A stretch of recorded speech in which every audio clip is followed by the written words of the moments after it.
ये शुरुआत में एक आर्मी कमांडर ने अपने फाइटर पायलट्स को उनके अगले मिशन के बारे में बताया कि इस मिशन में वो लोग पूरे देश को पार करके दुश्मन के ठिकाने पर बमबारी करेंगे। कमांडर ने ये भी बताया कि ये एक सीक्रेट मिशन होगा और पायलट्स इसके बारे में अपने घर पर भी नहीं बता सकते। इसके बाद उन्हें एक वीडियो की मदद से सिखाया गया कि प्लेन क्रैश होने पर कैसे खुद को जंगल में बचाए रखे। वहीं बैठा एक पायलट डीटर डैंगर अपने दोस्त के साथ इस वीडियो पर हंसने लगा। थोड़ी ही देर बाद पायलट्स उड़ान के लिए तैयार हो गए। इशारा मिलते ही डीटर ने भी अपने प्लेन के साथ उड़ान भरी और बाकी पायलट्स के साथ अपने निशाने की ओर चल दिया। कुछ घंटे लगातार उड़ने के बाद सभी प्लेन्स ने अपने अपने निशाने पर बॉम्ब फेंका। ऑर्डर्स के मुताबिक डीटर ने भी यही किया, लेकिन इसी बीच उसके प्लेन में आग लग गई और उसने प्लेन पर से अपना काबू खो दिया। उसका प्लेन भी रफ्तार से नीचे की ओर आने लगा और सीधा जाकर जंगल में क्रैश हो गया। पर खुशकिस्मती से डीटर जिंदा बच गया, लेकिन खतरा अभी खत्म नहीं बल्कि शुरू हुआ था।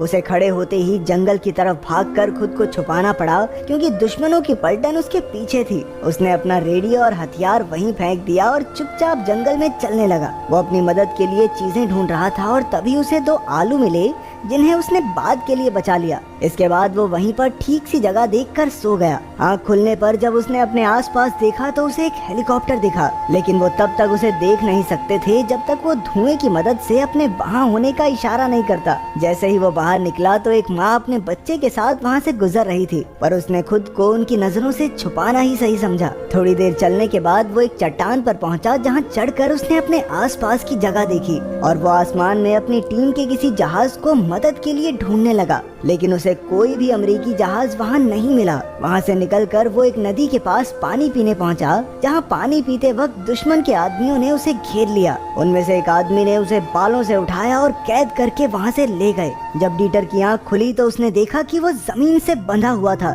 एक बच्चा उसके सर के पास बैठा खेल रहा था और वहीं पास में मौजूद सैनिकों ने उस पर नजर रखी हुई थी। कुछ समय बाद वो दुश्मन सैनिक एक ब्रिज को पार करते हुए वापस उसे जंगल में ले आए। जब वो घंटों चलने के बाद एक जगह आराम करने लगे, तभी एक हेलीकॉप्टर उनके ऊपर से गुजरा। सबको लगा कि हेलीकॉप्टर ने उनको देख लिया है और वो खुद को बचाने के लिए उस पर गोलियां चलाने लगे। इसका सारा दोष ये कहकर डीटर पर डाला गया कि उसने ही किसी को बुलाया होगा। उसने उन्हें बताया कि हेलीकॉप्टर घने जंगल में नहीं देख सकता, पर उन्हें उसकी बात पर बिल्कुल विश्वास नहीं था और अचानक एक आदमी ने उसके कान के पास गोली चला दी। थोड़ी देर और चलने के बाद वो एक घर में पहुँचे, जो बाहर से तो बिल्कुल नॉर्मल सा लग रहा था, लेकिन असल में वो दुश्मन का हेडक्वार्टर था। अंदर एक ऊंचे ओहदे वाला ऑफिसर बैठा था, जिसने कुछ देर डीटर से बात करने के बाद उसे एक डॉक्यूमेंट पर साइन करने को कहा, लेकिन डीटर ने साइन करने से साफ इनकार कर दिया। अब इतने बड़े अफसर को मना करने का प्राइज तो मिलेगा ही, तो उन्होंने सजा के तौर पर उसको एक भैंस के पीछे बांधकर खूब घसीटा, जिसकी वजह से वो वहीं बेहोश हो गया।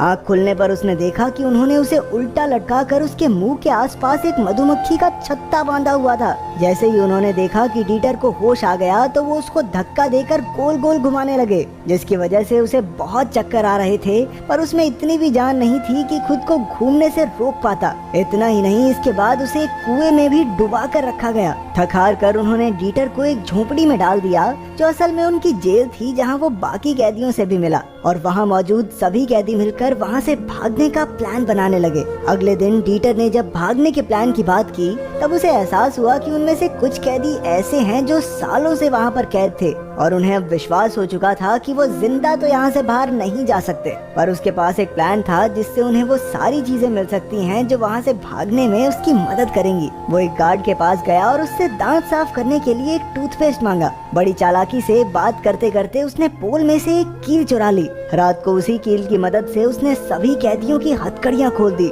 अगली सुबह भी वो भागने का प्लान बनाने में लगे रहे, पर कुछ कैदियों को घने जंगल में भागने से बेहतर जेल में रहना लग रहा था। उसी दिन अचानक से गार्ड्स उनकी हट में आकर तलाशी करने लग गए, जिसमें उन्हें कांच का टुकड़ा मिला जो कि लेंस की तरह था। डीटर ने उनको समझाया कि वो इसका इस्तेमाल शेव करने के लिए करते हैं। बहुत समझाने के बाद वो सैनिक मान गए और उन्हें छोड़ दिया। बाद में वो चावल के दानों को एक एक करके इकट्ठा करने में लग गया और इन सब को उसने अपने पानी के घड़े में रख दिया। महीनों बीत गए और एक दिन सभी कैदियों ने अपने बुरे हाल के बावजूद भी डीटर का जन्मदिन मनाया और उसने वही चावल के दाने उन सब में बांट दिए। इसके बाद उसने बड़े ध्यान से निकलने का प्लान बनाया। उसने एक शीशे की मदद से अपने आसपास नजर डाली कि कहीं कोई देख तो नहीं रहा, और अपने आसपास किसी को ना देखकर वो बहुत खुश हो गया। पर तभी उन्होंने गार्ड्स को वहाँ आते सुना और सब एकदम शांत हो गए ताकि गार्ड्स को बिल्कुल भी शक ना हो। अगले दिन जब उनको खाना मिला तो वो बहुत ही कम था, पर उन्होंने फिर भी उसे बाद के लिए बचा लिया। रात को सभी ने मिलकर हट में एक छेद किया।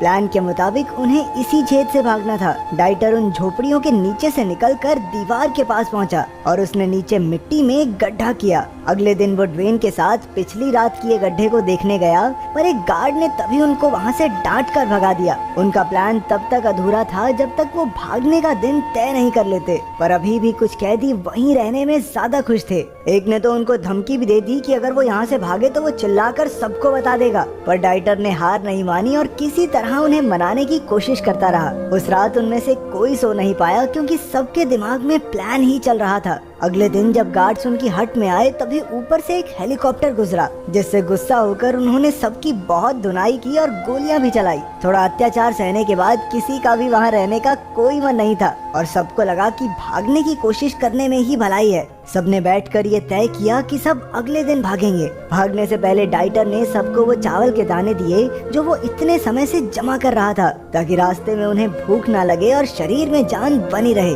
सब एक साथ वहाँ से निकले और दीवार के पास गड्ढा खोदने लगे। जैसे ही सब छुपकर निकल गए तो डाइटर वापस हथियार उठाने हट के पास गया और हथियार उठाते ही वो सीधा वहाँ पहुँचा जहाँ सारे गार्ड्स खाना खा रहे थे। गोलियों की अंधाधुंध बौछार से सभी गार्ड्स को मारने के बाद उन्होंने सारा खाना उठाया और वहाँ से भाग गए। वहाँ से निकलकर वो एक बड़ी सी गुफा के पास पहुँचे जहाँ डाइटर ने सभी लोगों को बताया कि उनके दुश्मन उनसे बेहतर तरीके से इस जंगल को जानते हैं, इसलिए बेहतर होगा कि वो सब अलग अलग हो जाएं। सभी वहाँ से दो दो की टुकड़ी बनाकर निकले। डाइटर और ड्वेन साथ में ही थे। कुछ दिनों तक लगातार चलने के बाद वो एक नदी पार करने लगे जिसका बहाव इतना तेज था कि वो खुद को संभाल ही नहीं पा रहे थे। बहुत मुश्किलों के बाद जैसे तैसे वो नदी को पार करने में कामयाब रहे। कुछ देर बाद उन्हें एक आवाज सुनाई दी। जब उन्होंने छुपकर देखा तो वहाँ एक शिकारी था। वो दोनों चुपचाप वहाँ से निकल गए। थोड़ी देर छुपकर चलने के बाद डाइटर को एक जूता मिला जो उसने ड्वेन को दे दिया। उसके मुताबिक अब आसपास कोई खतरा नहीं था,